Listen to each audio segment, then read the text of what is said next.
Hi there. Want to collect website data while you sleep? What if I told you that you could automatically capture every form submission, organize it in your CRM, and grow your email list without spending a dime or lifting a finger? In this step-by-step guide, I'll show you the exact automation system I built for my own website. No more manual data entry, no more missed leads, just a smooth automated pipeline that works 24/7 for free. This scenario is ideal for anyone starting a website. What we'll cover: explanation with a simple diagram of the idea behind the process, building the solution step by step, and addressing the limitation of this solution and scaling it as your website traffic grows. Okay, so as a general overview, we'll have here the website from where we'll gather the data via some input forms. And here we'll have an automation platform that can be either Make, N8N, Zapier, or whatever. The idea is all the forms that we want to gather data from should have a hidden field with a name of source where we will put a value that will identify the form from which the data comes from. Now, the name of the field can be anything, like you can choose like form name or whatever, and as the values you can assign any value that you see fit. For this use case, I will be using two forms, one with source early sign up where users will fill up a form to sign up for a new feature or product release, and another form with the source field value of feature request, identifying a form where users will enter features that they want to see on the channel or on the course itself. Now, you can have as many forms as you wish. The idea is to have on each form this source field and with the value that you want that we will check later on. It's a hidden field because it's a field that has a static value, so the user cannot change, and it's something that we should work internally with this field, so it shouldn't appear to the user. Now, when a form is submitted, we will configure that data to be sent via a webhook to our automation platform. And once the data enters this webhook, the first step that we'll do is check the value of this source field. And based on the value, whether it's early sign up or feature request or whatever we want, we will redirect the process to different flows. So for example, if the source has a value of early sign up, we will redirect the operation to this early sign up flow. If the source field has a value of feature request, we will redirect it to this feature request flow, and so on for whatever number of flows you want to follow. So basically, that's the whole idea. Identify a form by a field and then use that field to redirect flows based on the value of the field. Now let me show you the automation I have set up for my own site. Okay, so this is the exactly automation I am using currently. And as I told you, here I have the entry point, the webhook, and then we have the router. And this router basically will evaluate the value of the source field and redirect the operations to each of these 4 branches. And basically, most of the operations that I have are saving leads into a Google Sheet and then subscribe users to a Beehive newsletter. Okay, so now let's create a new scenario. Let's go to the Scenarios tab and click on Create New Scenario. We'll have as first entry point the webhook.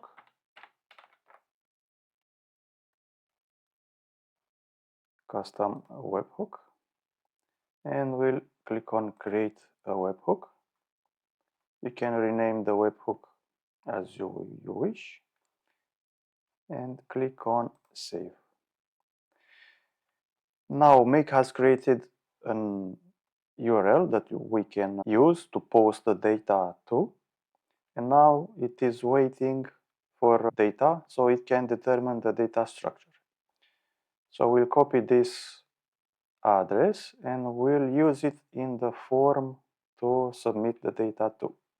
My website is built with Elementor Pro on. I like Elementor Pro because you can use it to build the whole website. So it has all the functionalities required to build a fully functional website, not just forms. You can use it to drag and drop elements, so it's very easy and very, very powerful. And with it, you can create, like I said, unlimited number of forms to any website.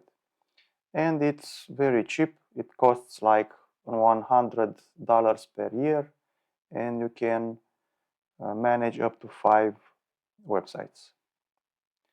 And for this use case, I also need the Pro version of the Elementor plugin, because the Elementor has also a free version and the paid version. The Pro version is needed for our use case because only the Pro version has the functionality to add webhooks to your forms.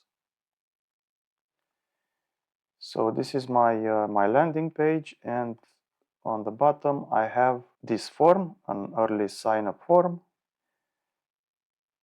and now we'll need to add the webhook to this form. So I'll click on edit. So as you can see, I have these fields: the name, email, the newsletter sign up, this checkbox. And like I said before, this is the source field that I added. And as you can see, is of type hidden. So this doesn't show up to the user interface. And now I need to go to actions after submit and add here the webhook. And this adds here this section webhook, and here I'll need to paste the address that we copied from Make, and click on publish to save the changes. And then let's view the page and make a quick test. Basically now we'll send some data, some dummy data, and for the make scenario to pick up on the data and determine the data structure. Click on send. So the submission was successful, and now let's go to make.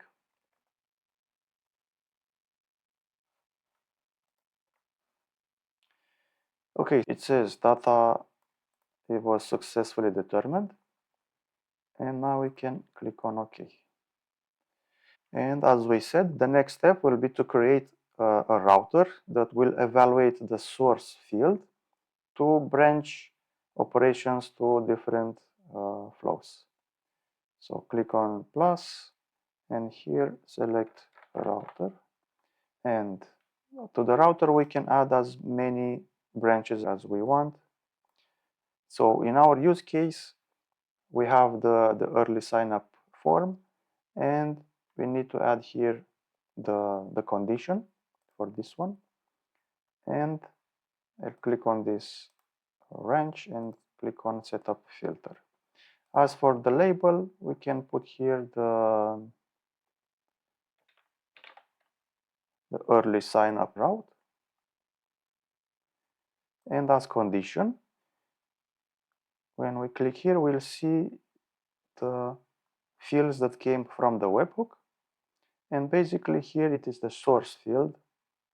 And here we have the text operation equals to, which is fine for our use case. And first, let's configure the value of this field. So if we go to the form and click on the source field, on the advanced tab, we have the default value that we set up here. So it's early sign up form. So basically this is the value that we'll be sending. And here we say equals to this value. Okay, and click on OK. Now, for the next part, we'll need to create some modules. For the next steps, we need to determine the data structure that comes because it will be different, meaning each form will have its own data.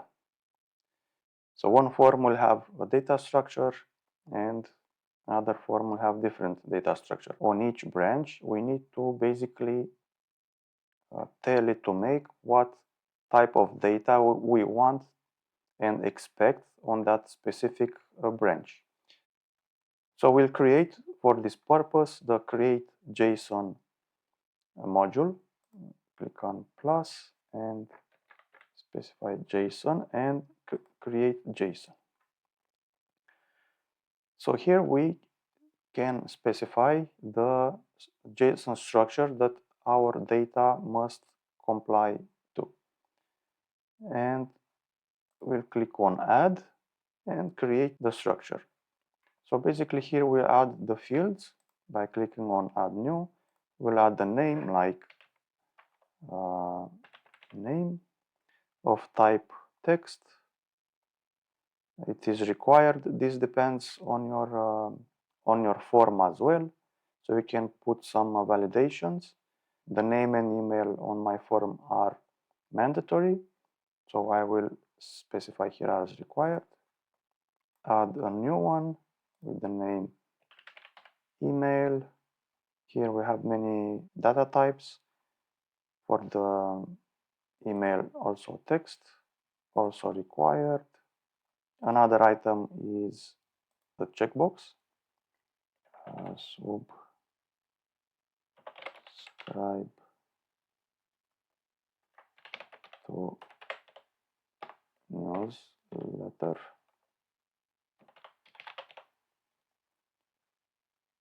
Of type text as well.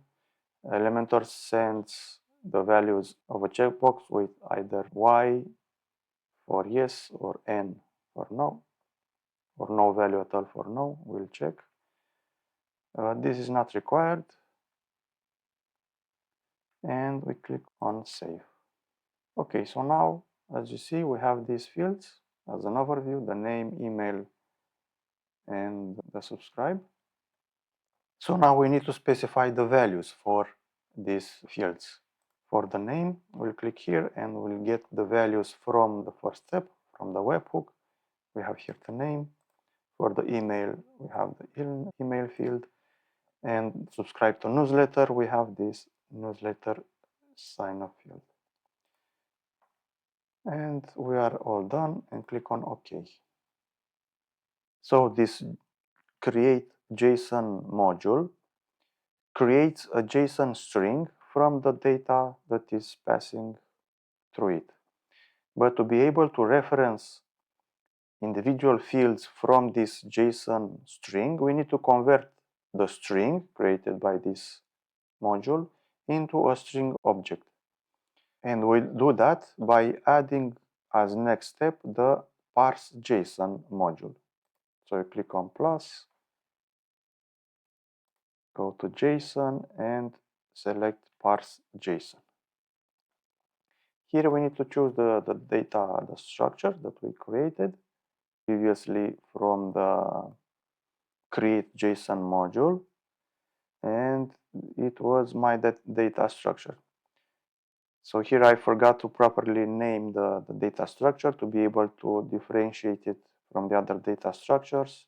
We'll make sure the next time we create for the next flow to assign a proper name for the data structure. But this one was my data structure. And as for the JSON string that comes, we'll select the JSON string from the previous step number 3, the one create JSON, and we click on it and click on OK. So this is the step 3, and I will show you what it means by that. So here you can see this was the step number 3 in the flow. Okay, so now we have an actual JSON that we can reference from it every field individually. So this one created the JSON string and validated the data that comes to it as input, that it is a string and has those values that we specified, some required, some not. And this module basically takes the JSON string and converts it to a JSON object, and this allows us to reference each field from this JSON object. And then as next steps for this flow, basically I want to save the data to a CRM and check if the user clicked on the checkbox to sign up for the newsletter and send that email to a newsletter. So basically we do that by having a router, because we need to split here into 2 branches, one that saves to the CRM the data and one that basically sends the email to the newsletter subscription. So we'll add the router.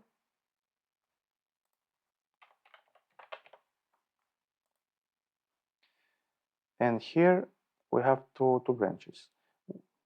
Just on this branch alone, we will specify the filter. We put as label is subscriber.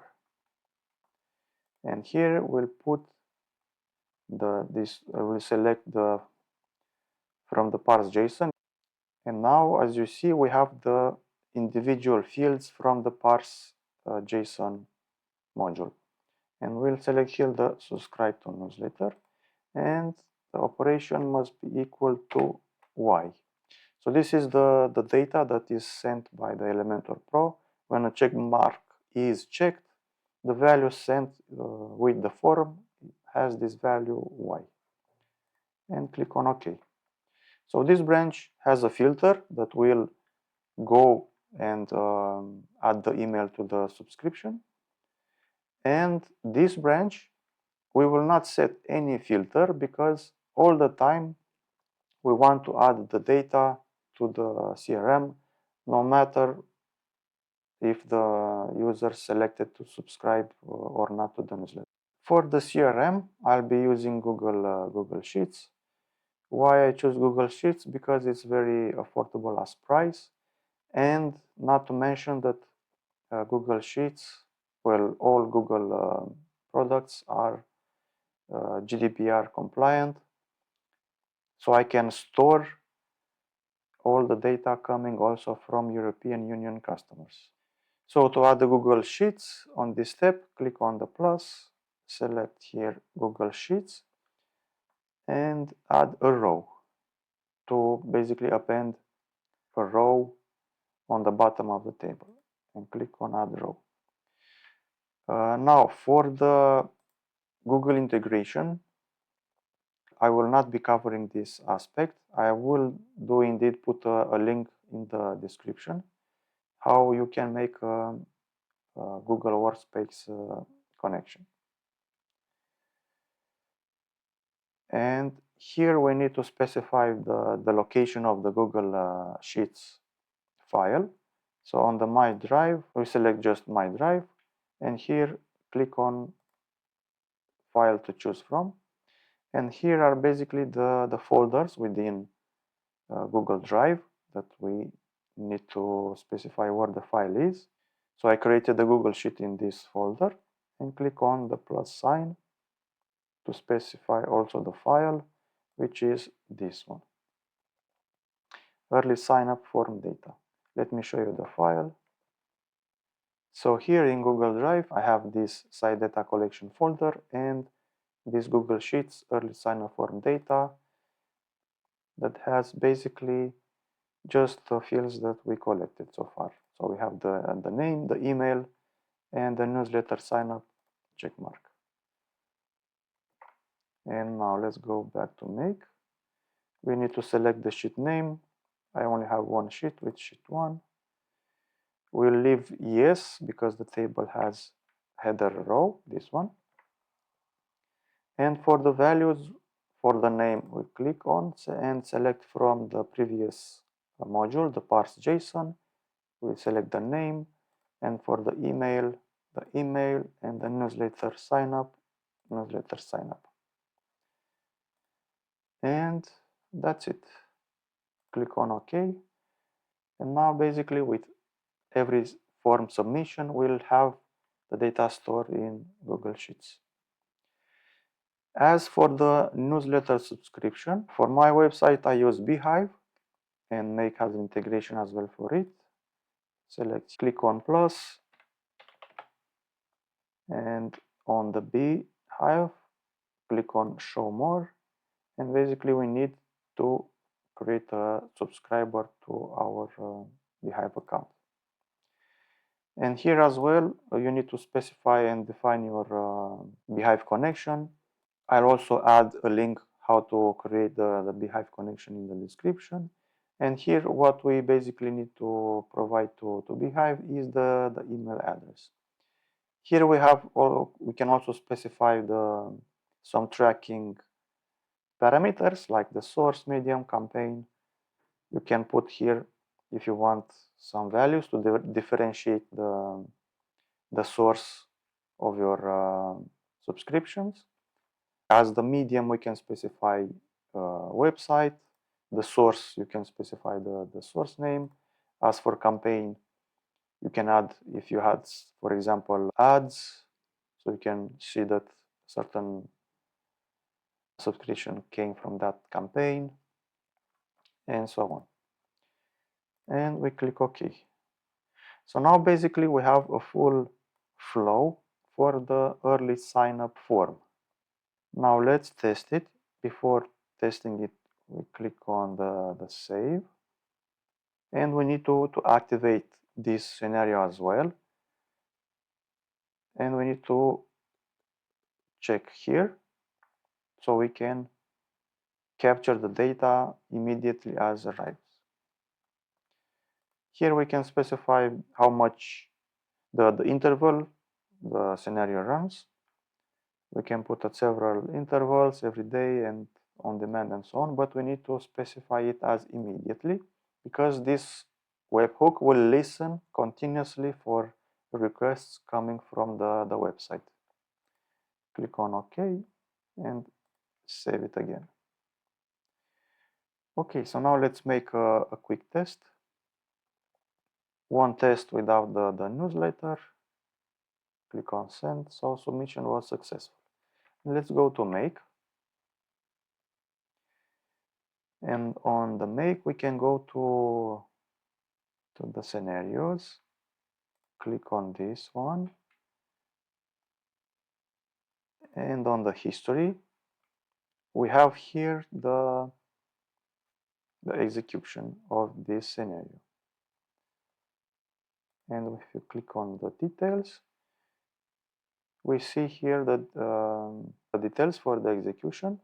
So we went to the webhook, created the JSON, parsed the JSON, added the row, but here it says the bundle did not pass through the filter. So this filter failed, and we'll see why. Let's go and see the Google Sheet records. Okay, yes, it didn't go to the newsletter because we didn't click on the check mark. So that's fine. So we have the John Doe, and the newsletter didn't come with any value. Okay, so now let's check with the newsletter sign up. I'll be using my name and my email.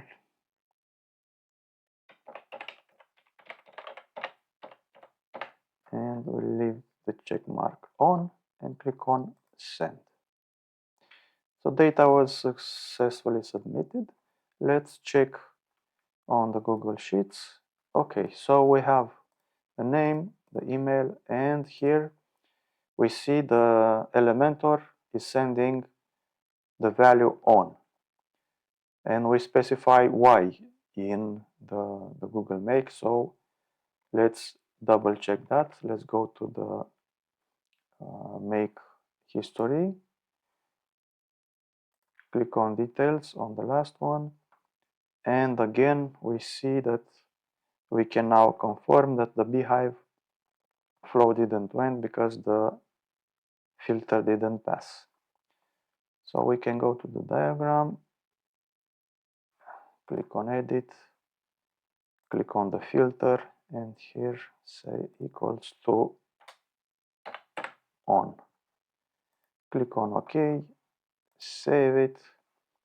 Now let's test again. Click on send. Okay. So we have the name as test1, the email, and on. Let's go to make.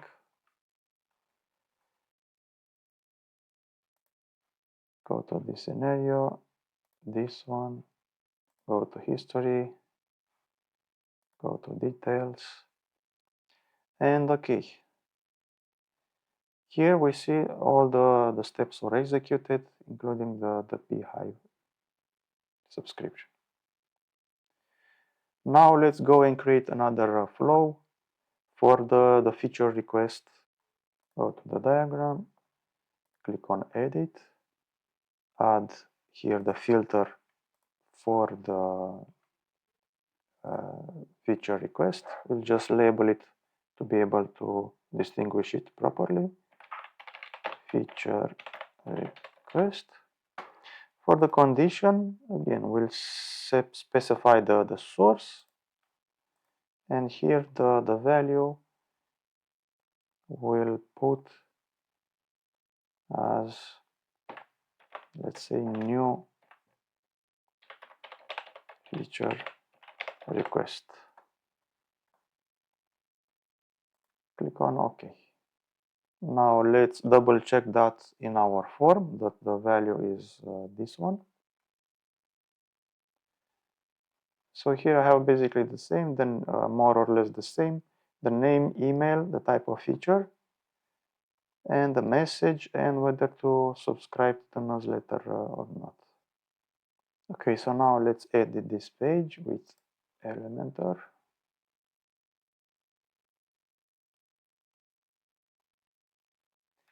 And go to the form here, click on the edit button.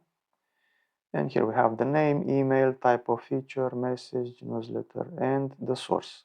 Again, the source is of type hidden, and the value, we have this value, new feature. Here I specify new feature form, but let's copy the value that we specified here, new feature request.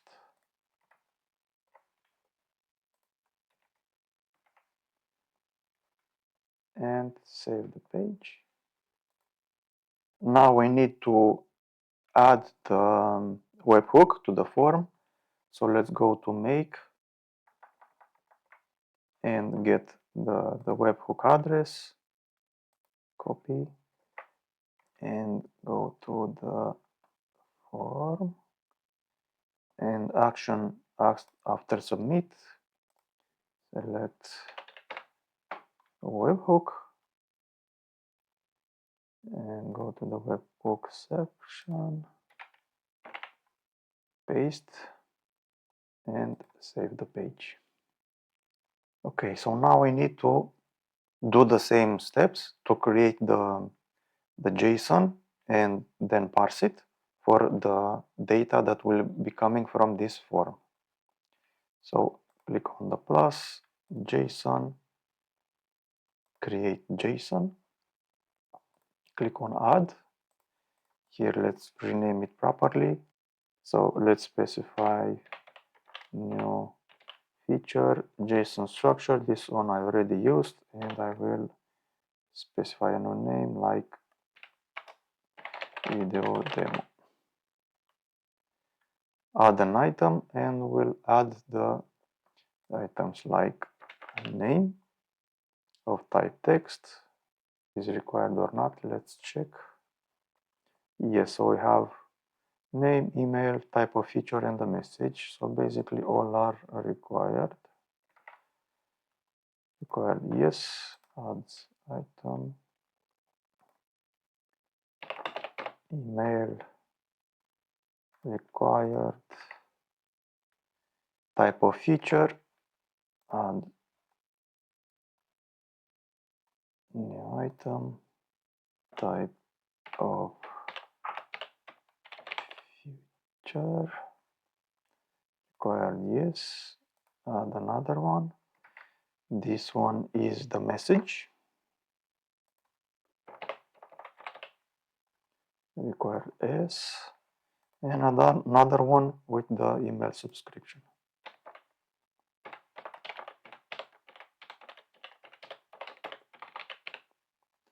And this is not required. Okay, and let's click on save. And now let's add the values. For the name, we have the data from the webhook, like the name, the email, and of course now as you see we have the data structure from the previous request. So we need to redetermine the data structure to have available the other fields like feature type, message, and so on. So let's click this on.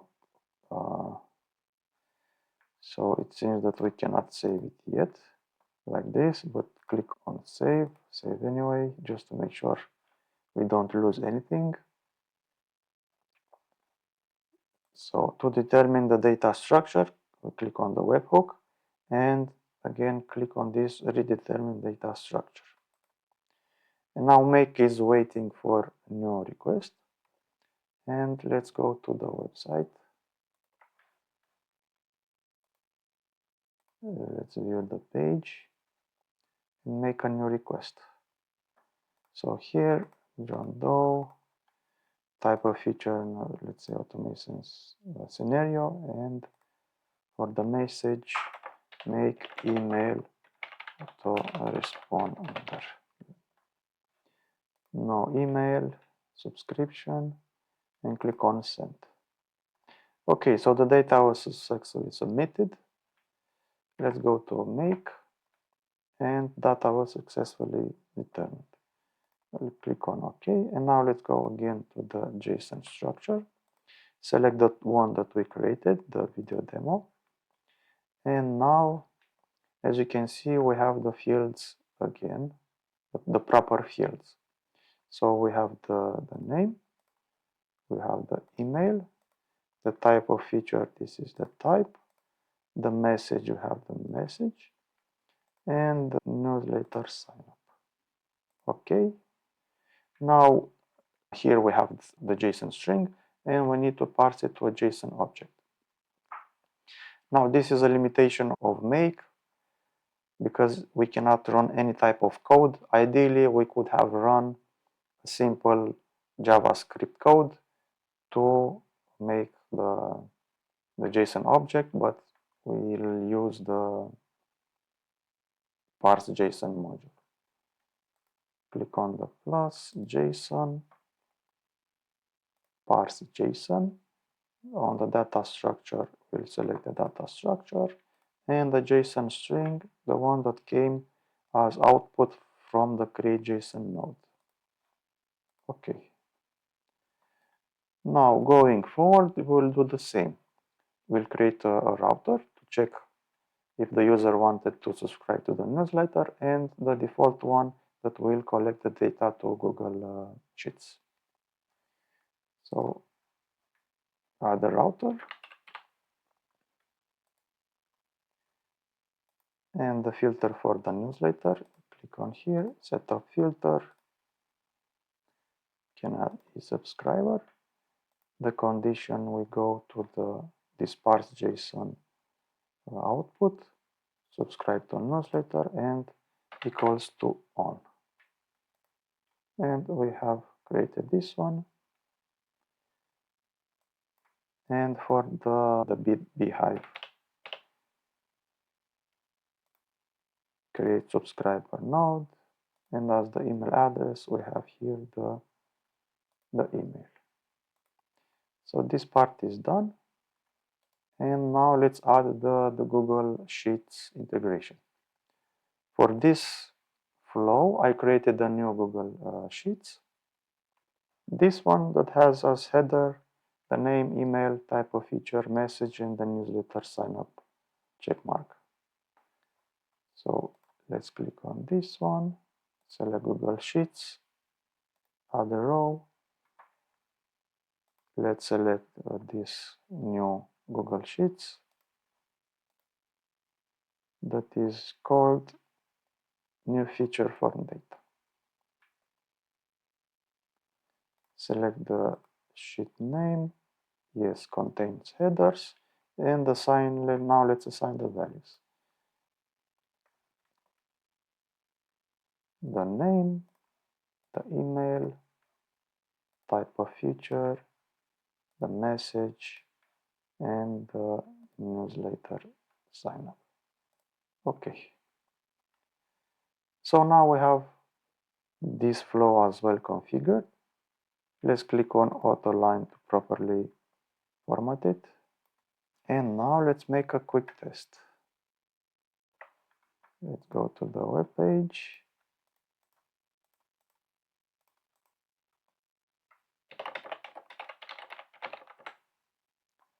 No newsletter, and click on send. And let's check the data.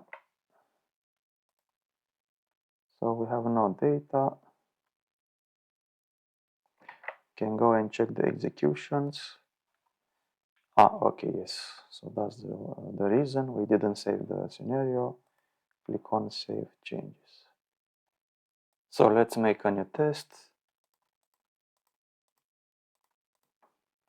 Email autoresponder, no newsletter, and send.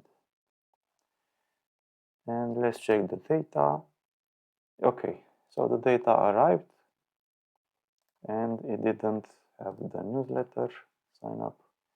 Let's verify in make. Let's go to scenarios, click on this one, history, and check the details. So we can see that it followed this flow, added to Google Sheets, and the beehive didn't go because the filter didn't pass. You can also click here and see this validation didn't pass. Okay, so basically this is the flow that you can follow to have an unlimited number of flows and form submissions. Follow the same structure and you'll be good. Now moving on to the next section, meaning to scale your automation flow as your website traffic increases, we need to pay attention to a small detail here in the scenarios. If we go to the history, we must make a note of the number of operations these flows took. So we have here 4 operations per this flow.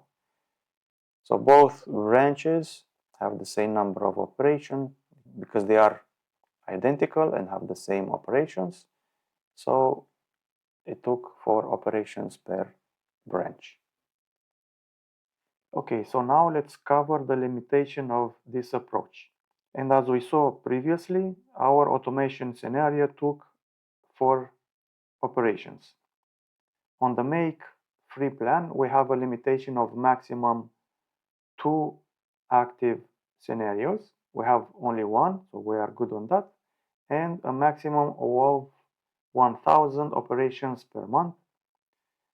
So that would mean we are limited to 250 form submissions per month. On a first glance, you might think that 250 form subscriptions per month are too little. But let's check some numbers and see how much traffic you would need to your website to get to those 250 monthly subscriptions. Form conversion rate, meaning how many people visiting a website would actually fill in a form. We have 1% of visitors who will fill in the form, so that is a conservative measurement. 3% is the average, and 5% is the optimistic conversion rate. Now, if we check on this monthly website visits column, we would see that, okay, for an optimistic conversion rate of 5%, we would need 5,000 visits to the website to get 250 form submissions. On a form conversion rate of 3%, we would need 8,000 visits. And for the conservative conversion rate of 1%, we would need 20,000 visits. Now, the conversion rate, you should have actual numbers that you would know for your website. You would do that using Google Analytics or whatever tool you do to measure the conversion rate. So how many people actually come and fill the forms.